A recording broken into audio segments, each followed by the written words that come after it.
All right, good afternoon. I'm showing it's 4:29, just almost 4:30 p.m. on Tuesday, April 2nd, 2024. We will call the City Council meeting of the City of New Ulm to order.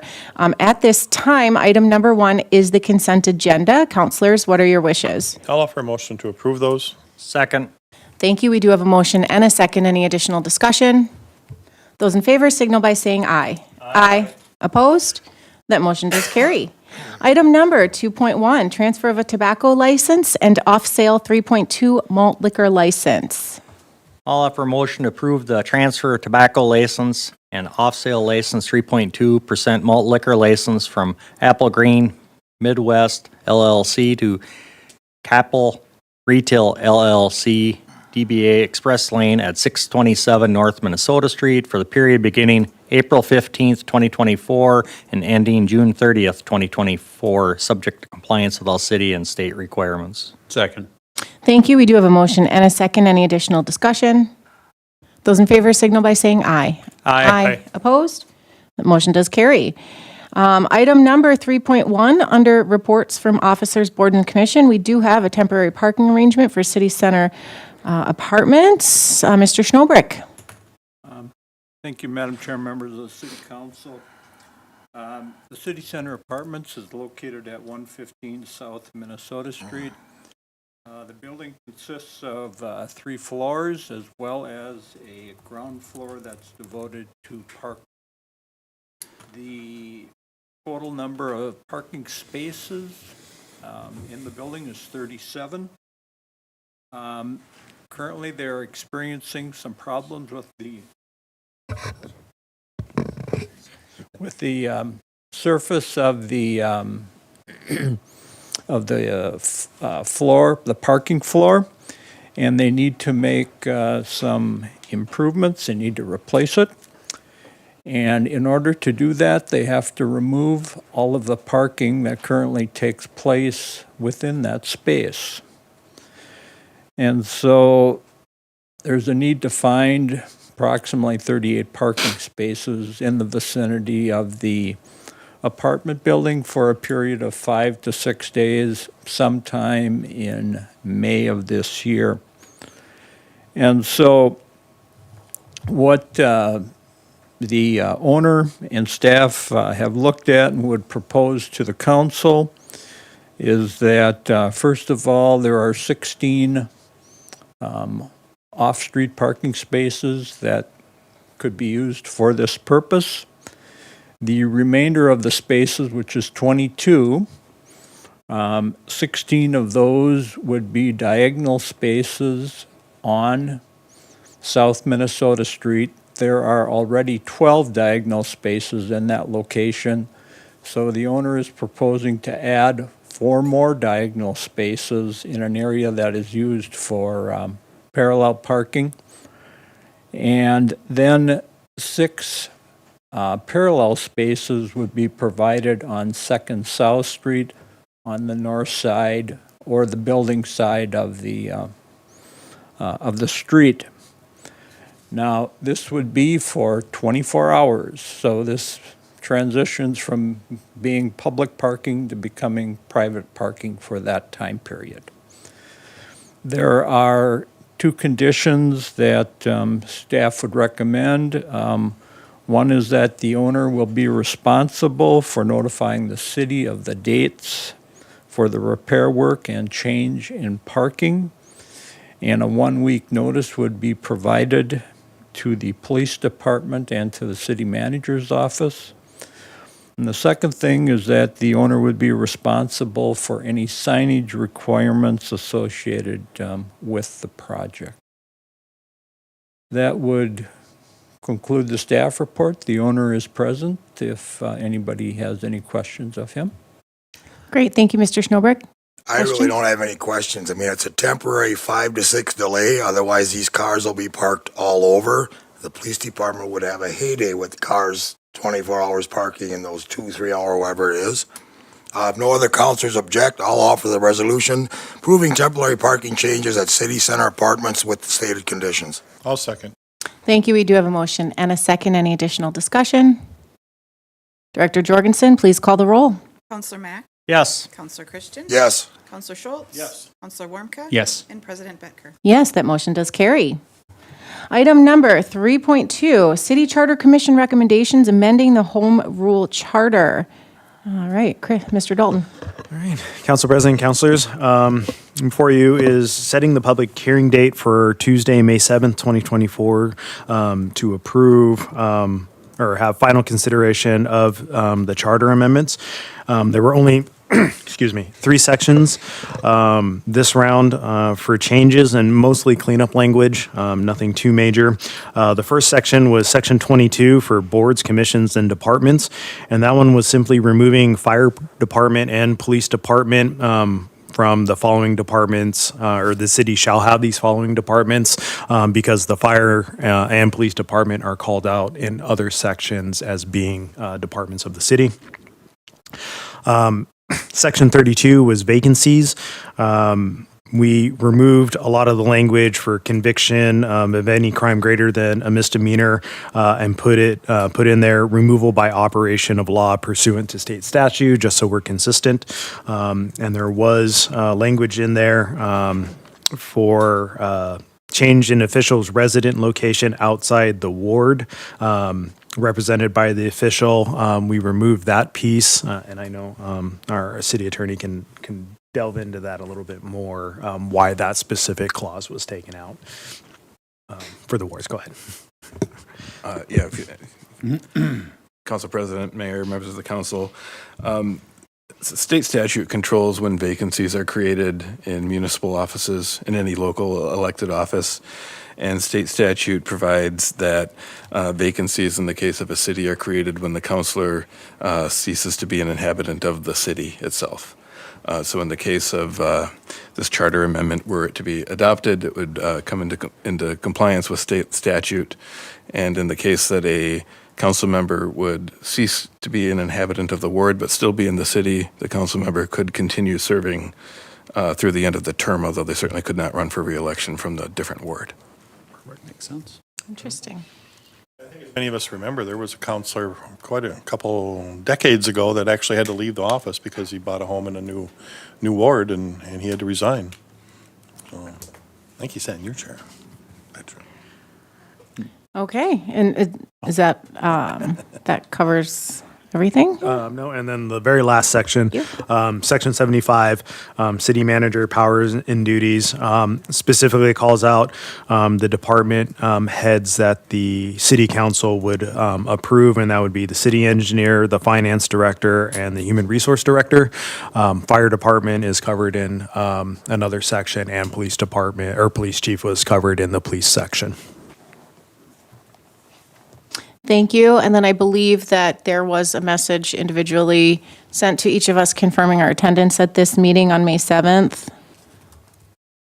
Assuming- Yes. Okay, great. Perfect. All right. Any questions or comments? Then I'll look for a motion.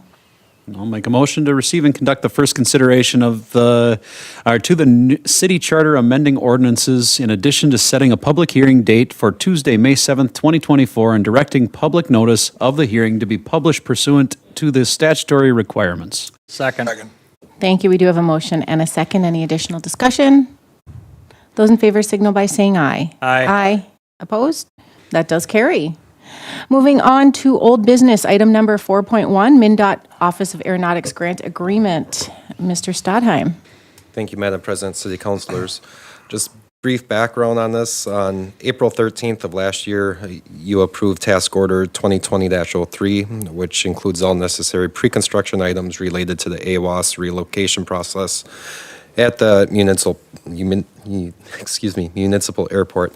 AWOS is the automated weather observation system up at the airport. MnDOT owns and maintains the AWOS system, and it is reaching the end of its useful life. So MnDOT has started the relocation process for that, and the current location, which is in the infield, kind of near the terminal building, doesn't meet the current sitting requirements for a AWOS system. So this is a joint project with MnDOT. The city has a grant offer that would cover 100% of the pre-construction items related to this project, which includes the sitting of the system, the environmental analysis, ALP updates, and the agency review for this process. And then there'll be future grants for the design and development, and then the eventual construction of this new AWOS system. So this piece of equipment is a critical system. It's used by pilots and others outside of the aviation community for the collection of weather data for the New Ulm community. So again, this task order would be reimbursed 100% under the state grant. We like 100%. I'll offer the resolution approving the MnDOT Office of Aeronautics Grant Agreement number 1056437 and authorize the city manager and finance director to execute the agreement for and on behalf of the City of New Ulm. Second. Second. Thank you. We have a motion and a second. Any additional discussion? Director Jorgensen, please call the roll. Counselor Mack? Yes. Counselor Christian? Yes. Counselor Schultz? Yes. Counselor Warmka? Yes. And President Becker? Yes, motion carries. Item number 4.2, 2024 MSIAS Improvement Project. Once again, Mr. Stadheim. All right, thank you, Madam President, City Councilors. As previously authorized, staff received and opened bids on Wednesday, March 13th for the 2024 MSIAS Improvement Project. We received and opened 2 bids as follows: GM Contracting, $4,489,094.24. MR Paving and Excavating, $4,729,885.22. It's noted that the engineer's estimate was $4,643,473.10. So the low bid was 3.3% under the engineer's detailed estimate. The bids were tabulated, reviewed. The low bid was correct as read and appeared to be balanced. As this project involves state and federal monies, we had some additional steps to go through before we could consider award, and that was review of the MnDOT Office of Civil Rights.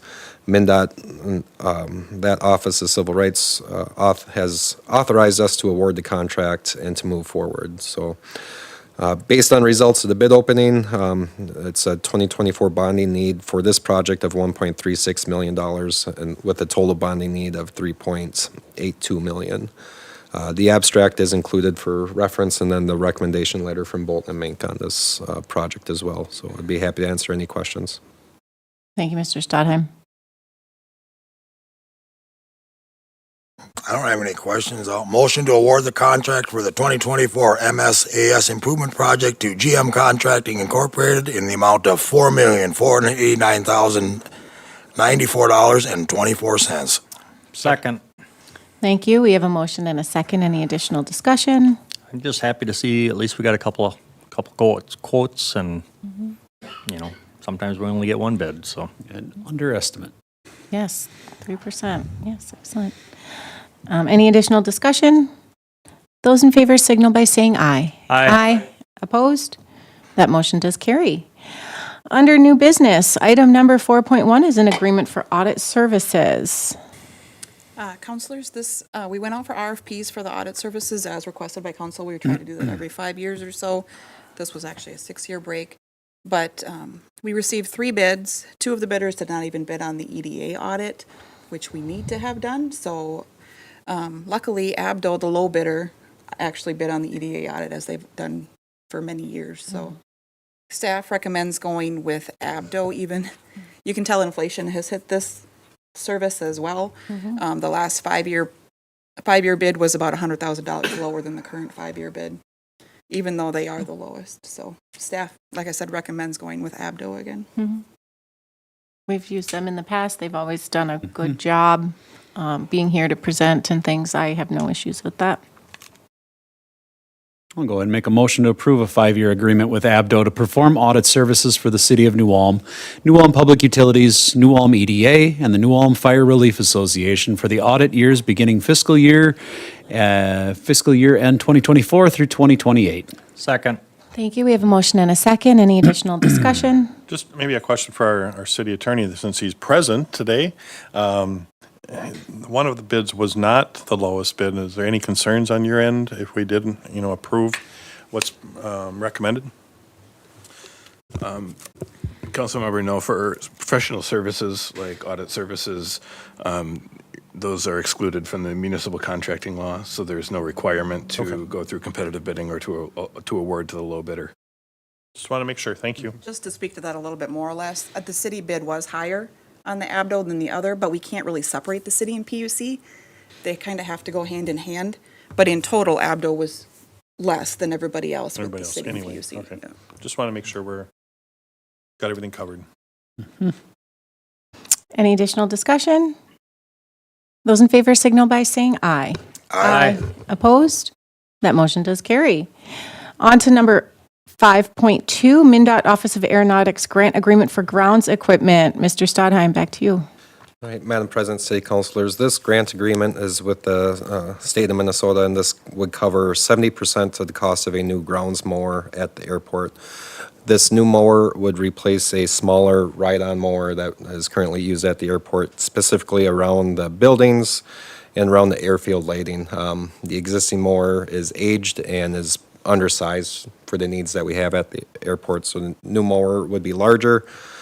I believe it's a 96-inch mower that would be more efficient for mowing around all the airfield lighting, taxiway lights, runway lights, all the edge lighting and things of that nature. So just so staff can be more efficient, and with the big tractor mower being unable to maneuver around those facilities that are out in the airfield. And with the age of the existing mower, it's time for it to be replaced. This was included within the equipment revolving fund budget for replacement this year for the matching 30%. Knowing that, I'll go ahead and offer the resolution approving the MnDOT Office of Aeronautics Grant Agreement number 1056495 and authorize the city manager and the finance director to execute the agreement for and on behalf of the city of New Ulm. Second. Motion and a second. Any additional discussion? Director Jorgensen, please call the roll. Counselor Mack? Yes. Counselor Christian? Yes. Counselor Schultz? Yes. Counselor Warmka? Yes. And President Becker? Yes, that motion does carry. Item number 5.3 is the 2024 Surface Reconstruction Project. Would you like me to read through each of these, or are we just looking to set the date for the public hearing? Madam President, City Councilor, we're just looking, this is first step to deliver this project, just setting the date to the public hearing. So if we just have that in the motion, that should be sufficient since it is listed within the agenda. Yes, it is. Thank you so much. With that, I'll offer a motion to set the date to the public hearing for the 2024 Surface Reconstruction Project for Tuesday, May 7th, 2024, 4:30 PM on the following, you want me to read all nine We in? probably should. Do you want me to, or do we? Doesn't hurt, I mean, they all. Yeah. have their I can do notices, it. Yeah, go ahead. Go ahead. So, Counselor. first one would be 8th South Street from Valley Street to Front Street. Second one would be 7th South Street from Canadian Pacific Railway to Front Street. Third one would be 5th South Street from Valley Street to Front Street. Fourth one would be 13th South Street from Minnesota Street to German Street. The fifth one would be German Street from 19th North Street to 20th North Street. Sixth would be 3rd North Street from State Street to Washington Street. Seventh would be Cortland Circle from Jonathan Drive to Terminus. Eighth one would be Payne Street from 16th North Street to North Terminus. And the ninth one would be 10th South Street from Valley Street to Front Street. Second. Second. Thank you. Motion and a second. Any additional discussion? Those in favor signal by saying aye. Opposed? That motion does carry. Item number 5.4, Way of the Cross Shrine Sign Installation. Madam President, City Councilors, so I was contacted by Way of the Cross Committee Chair, Mr. Gary Niebauer, about installing some wayfinding signage for the Way of the Cross. They've indicated that, especially when tour buses come, they kind of have some difficulty finding the Way of the Cross in the parking lot. So they have indicated, or Gary indicated, that the committee would pay for this signage. We would work with the Way of the Cross on sign design, sizing, and things of that nature prior to the purchase. And then Street Department has indicated that they would be able to install the signage at minimal cost. We are proposing these be installed on 5th North Street, at Highland, and then also at Garden Street, so on both ends of the hill. And then they do have signage at Way of the Cross to kind of point them in. So this would just kind of help on the ends. Perfect. Yes, I know this is a very popular destination for folks visiting New Ulm. And if seeing many tour buses come through Turner, I have heard that has been difficult to find. So I agree with some of these experiences that are being shared.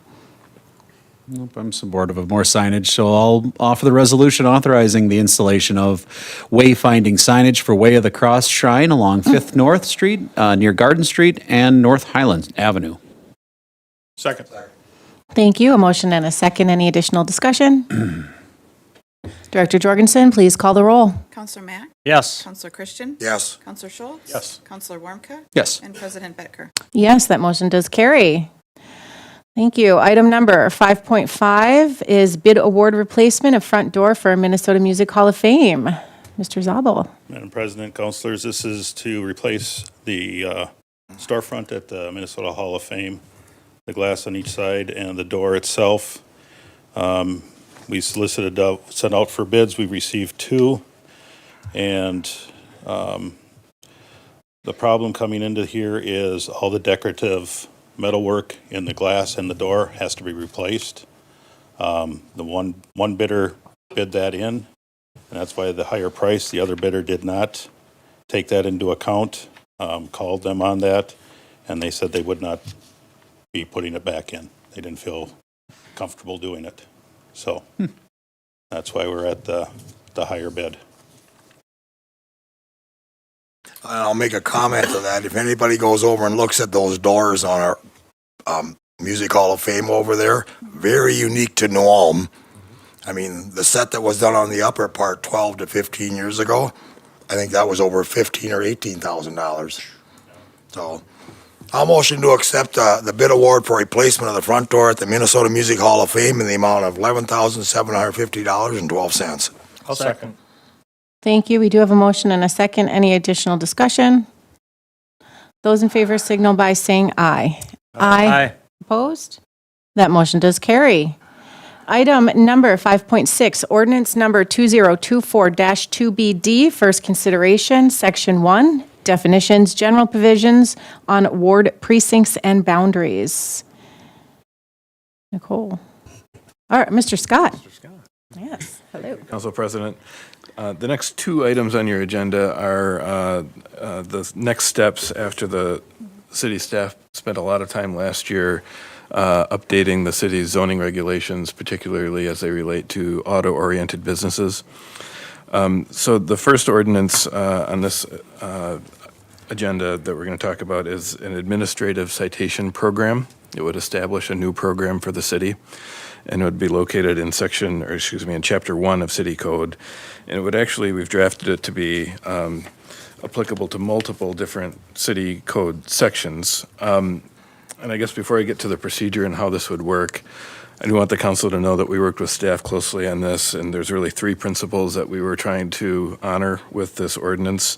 One was to give additional tools to city staff to efficiently enforce city code requirements. This obviously grew out of the zoning regulation discussion last year, but as we mentioned, this would apply broadly to more sections of city code that are listed. We also wanted to preserve flexibility for the city staff so that in creating a new program, we're not going to tie their hands and make them go through procedures before pursuing alternative methods of enforcement. And then finally, we want to make sure that the focus is actually on achieving compliance. This isn't intended to be a revenue generator for the city. The fines that are in this ordinance are intended to just create incentives to achieve compliance. But again, the point isn't to collect revenue through fines. The point is to actually have property owners that have violations come into compliance. So with all that in mind, what this new section of city code is proposed to do would be to create an administrative citation program. It would be voluntary, meaning that if the city, for any reason, decided it was not a good fit for a given situation with a code compliance issue or a nuisance condition, the city would not be bound to follow all of these procedures. Likewise, if a city resident or property owner who found themselves the recipient of a notice didn't want to participate in this program, they could contest the citation. And what that means is the city would be left with the tools it already has to either pursue criminal prosecution or a civil action to compel compliance. But the intent of this ordinance is to create a sort of streamlined, efficient process where the city can send a notice, identify the violation, identify the work that would be required to come into compliance with the code requirement or to abate the nuisance condition, create a deadline by which the property owner has to come into compliance, and if that deadline is not met, the city would be able to issue administrative citations.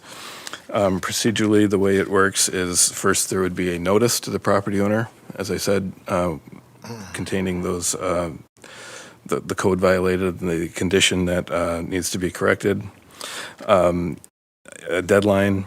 Again, if the deadline is not met, the city would be able to issue citations. There could be multiple rounds. The city is not bound to issue multiple citations if it thinks this effort is not going to result in compliance. It could sort of depart from the administrative citation procedure and immediately pursue prosecution or civil action to enforce. I will point out subdivision 2 identifies the various sections of city code which would be available for this administrative citation procedure to be used. And subdivision 3 identifies the city staff members who would be authorized to use this tool, including law enforcement, but also animal control officers, the fire chief, city engineer, building official, the community development director, or the city manager.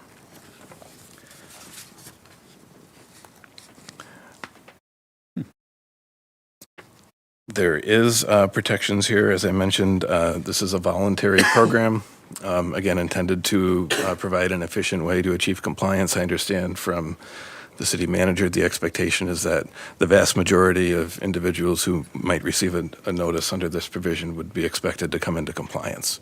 And if that happens, then that's great. There's no need for any further action, no need for criminal citation. If it is not corrected, even if the fine is paid, the city would have every opportunity to use the tools already available to it. So with that, this is first consideration, and the recommendation would be that the council give this ordinance first consideration. But I'm happy to try and answer any questions anybody may have. Thank you. I do have one question under subdivision 5 for the administrative fines. It has the penalty amounts for first, second, and third offense. Is this going to be on like per property, per owner? Is it the same offense versus something different? I was just curious if on that, like, is it per property, per parcel, or how does that work? It would, yes, it would be intended for per property. Per property. Essentially, any property for which a notice is issued, if that property were not brought into compliance, even if there's multiple violations, the intent, I think, would be that that amount be for that property. Perfect. Thank you. I had a question on subdivision 3, the individuals allowed to issue citations, or just maybe more of a comment. I guess when I read it, I kind of looked at it going, a city engineer is really going to write a citation, or the city manager? I mean, they have people to do those things. Is that just common language? Is that if people are gone or absent, they maybe would write that citation in their absence? Is that kind of why that's there? I think it would be really empowering city departments. This isn't saying the director has to necessarily be the one writing every citation, but I think the expectation would be they might sign off on it before it goes out. Okay, all right. Yeah, I was just when I read that, I was just like, okay. When I went through the matching on subdivision 2 with it, I mean, I can see where the city engineer, he's going to deal with stormwater management, not the police department. I mean, he's I yeah. understand that, but I was Yeah. like, would he be writing out the ticket, or would he be telling his people or law enforcement to write the ticket, or whoever? Madam President, City Councilors, in that event, we would probably working through the city attorney's office, most likely. Okay. make things more efficient. And it can be anything you should be efficient. So I'll make a motion to conduct the first consideration of ordinance number 2024 TBD, amending section 1, definitions, general provisions, ward and precinct boundaries by adding section 1.12, enforcement of the city code violations to the city code. Second. Thank you. We have a first and a second. Any additional discussion? Those in favor signal by saying aye. Aye. Opposed? That motion does carry. Item number 5.7, ordinance number 2024-TBD, first consideration on section 8 regarding public protection. Once again, Mr. Scott. Thank you again, Council President. When the council amended the zoning ordinance last year after the work on, particularly with the auto-oriented businesses and the regulations applicable to them, one of the things that was included in that amendment was a statement that any violation of the zoning ordinance would constitute a public nuisance. And then similarly, in the administrative citation ordinance that was just considered, there is a provision that any violation of any of the code provisions that are referenced in that ordinance also constitute a public nuisance. What that means is that any violations of either of those ordinances or set of ordinances could be then abated through the procedures in the city councils or in the city code applicable to public nuisances. And this ordinance before you tonight in your packet is intended to, again, kind of optimize and make those abatement procedures as efficient as possible and give city staff and our office, frankly, all the tools required to respond to what in the realm of public nuisances can be a variety of different circumstances. Sometimes we will need to go to court. Sometimes we will need to just work with staff on notice procedures. In any event, I do want to kind of walk through how this would work. This first step in a public nuisance abatement procedure under this draft ordinance would be, similarly to the previous ordinance, to issue a notice to the property owner or the person responsible for maintaining the nuisance, detailing what exactly the city thinks constitutes the nuisance and itemizing what actions are needed to come into compliance to abate the nuisance. And obviously, if the recipient of that notice complies, I think the process stops. But if not, there's an opportunity for the recipient of the notice to essentially appeal the notice to the city council, where the city council would look at this and make a determination if in fact the conditions documented by city staff constitute a nuisance. That would be a council determination. If the council finds that they are in fact a nuisance, or if no appeal is made to the council, city staff would be authorized to pursue abatement. And as I said, with public nuisances, you can have a variety of different situations that call for a variety of different procedures. Frequently, maybe not every time, but frequently, you will need to go to district court in order to get permission to enter onto the property and to complete the abatement actions. And one thing in subdivision 3 that this ordinance does is make that proceeding a summary enforcement proceeding. That would be similar to, if the council is familiar with the procedure to remedy a hazardous building condition, the council would pass an order. Our office would then be able to take that order, file it directly in district court, and immediately get a hearing. It makes it much more efficient rather than having to draft a summons and complaint and start an entirely new civil action. So that would be an important tool that this ordinance would create. Subdivisions 4 and 5 just establish that the city is entitled to recover its costs of abatement, and if not paid after an invoice, would be able to assess those costs against the property. We also have established in section 8.49 special procedures that would apply in the case of emergencies when the full notice process that I outlined before just can't be complied with due to some pressing public health, safety, and welfare emergency situation. It creates a blanket right to appeal in that case as well. If anyone receives a notice, or in the case of an emergency abatement after the fact, could at least appeal the assessment of the costs against the property in that case.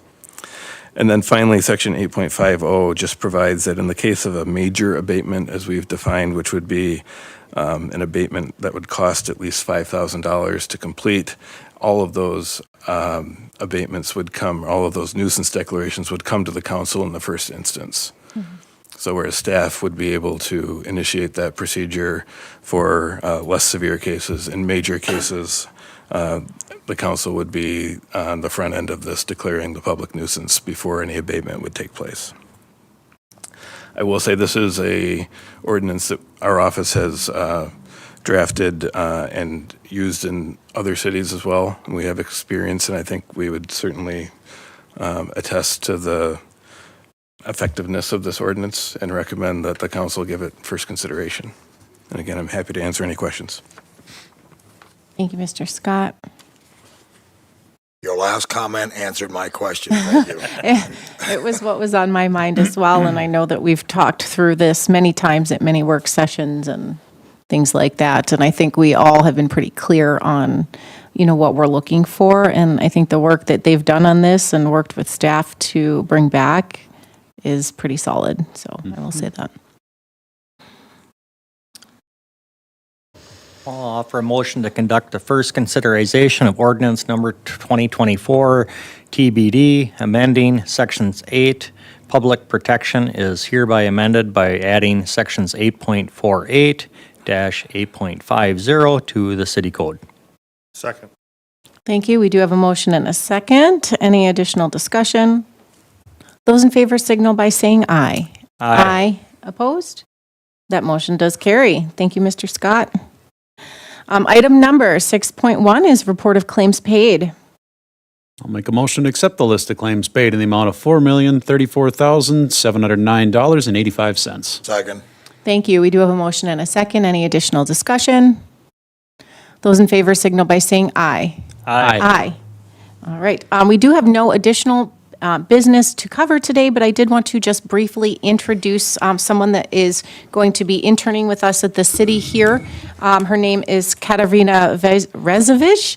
She is from the University of Munster, the Department of Applied Sciences, and she will be here working with the Public Utilities Commission on some projects related to wastewater and water and wastewater. So she'll be with us for the next 6 months. I am currently her host family while she is in town here until she moves on to her next host family. And she'll be joining us for about 6 months. So if you do see her around, please say hello and welcome her. She'll be spending a lot of time in New Ulm, and this is her first time to Minnesota and the United States. So welcome. Thank you. I just also have a notice that I looked at. I'm not going to be here on the 7th. Oh. I know, I'm sorry, I apologize. Okay, well, we will, so we'll adjourn this meeting and then we'll have staff circulate something regarding another possible date. Or is this something, Mr. Scott, that we could potentially schedule a special meeting for? I think the charter amendment ordinance was the issue, and the issue there is that the entire city council and the mayor have to approve that each of those ordinances for them to take effect. You do not necessarily have to hold the vote the same meeting you have the public hearing. So if you were to have everyone in attendance, I think it's within 1 month of the public hearing, you're able to take the vote on that date. So I'd offer that. Okay. Potentially, right? Potentially, yep, if Okay, because that would probably work. we get that notice, we could certainly do that. What about the possibility of a special meeting as well, just to make sure that we all are here? Because I wouldn't want to run the risk of putting it on for the 7th, and then on the 21st, we have somebody that can't make it for one reason or another. So could we potentially schedule a special meeting as well to bring just cookies. cover this? You better bring cookies. Better be more than cookies. So we could we do the public hearing and then potentially schedule, if we feel the need to? You could Could we do certainly that? approve the Okay. ordinance in a special meeting if you need to. All right, so then if we do not have 100% at the meeting in the second meeting in May, then we would want to schedule a special meeting to make sure that we can have those ordinances take effect within that proper timeframe. No, we understand, okay. As soon as we said that 7th, I'm like, I think I'm going somewhere. Lester. All right, well, thank everyone so much. With no additional business, this meeting today is adjourned.